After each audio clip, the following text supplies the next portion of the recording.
bienvenue dans Sève intérieure. Ce podcast est un moment de pause dans nos quotidiens souvent très chargés.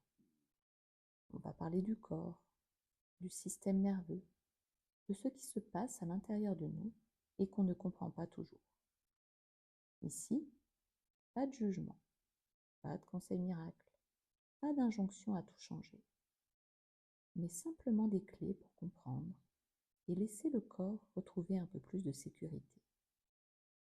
On peut simplement écouter et laisser les mots décider de leur chemin. Dans le premier épisode, je parlais de cette différence importante entre tenir et se reposer. Aujourd'hui, j'aimerais mettre des mots sur quelque chose que beaucoup de femmes ressentent sans toujours savoir l'expliquer. Cette sensation que, même quand tout est calme, quelque chose à l'intérieur reste tendu. Certaines femmes me disent qu'elles se reposent, mais qu'elles ne récupèrent jamais totalement. Elles dorment, s'arrêtent, elles prennent du temps que pour elles prennent des jours de congé ou des vacances. Et pourtant, leur corps ne semble jamais vraiment détendu. Comme s'il restait légèrement sur le qui-vive. Comme s'il fallait rester prête, juste au cas où. Et juste au cas où, notre mental est capable d'en inventer un nombre incalculable à la seconde. Ce n'est pas toujours visible. Ce n'est même pas toujours conscient, mais c'est là.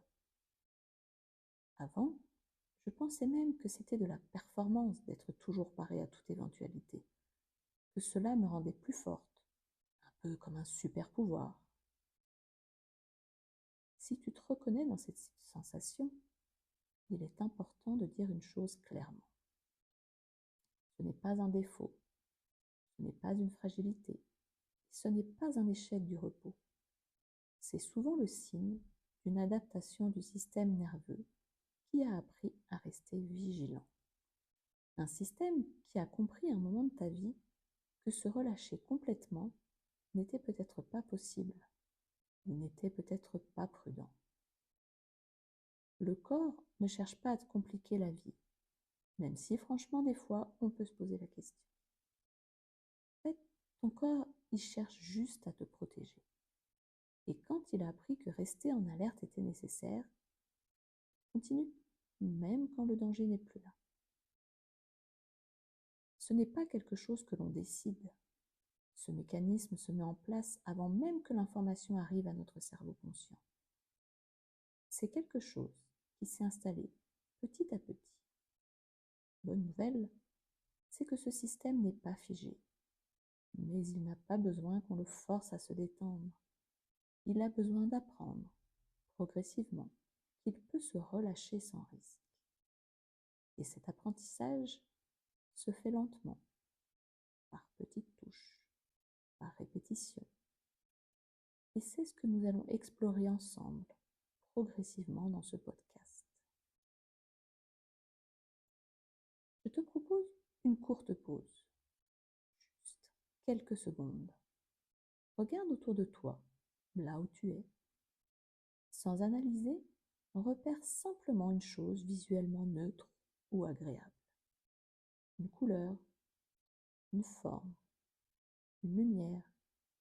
Il n'y a rien à changer. Juste remarquer ce qui se passe en toi quand tu prends le temps de la regarder.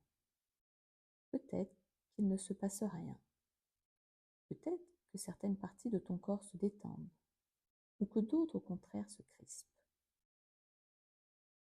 Si tu en ressens l'élan, tu peux revenir à cette petite expérience dans les prochains jours, sans chercher à bien faire, simplement pour observer ce qui se passe. Et peut-être, si c'est juste pour toi, en garder une trace quelque part. Dans les prochains épisodes, nous parlerons de ce qui maintient parfois cet état d'alerte discret, de ce qui peut, doucement, permettre au corps de retrouver plus de sécurité. Ici, rien n'est pressé.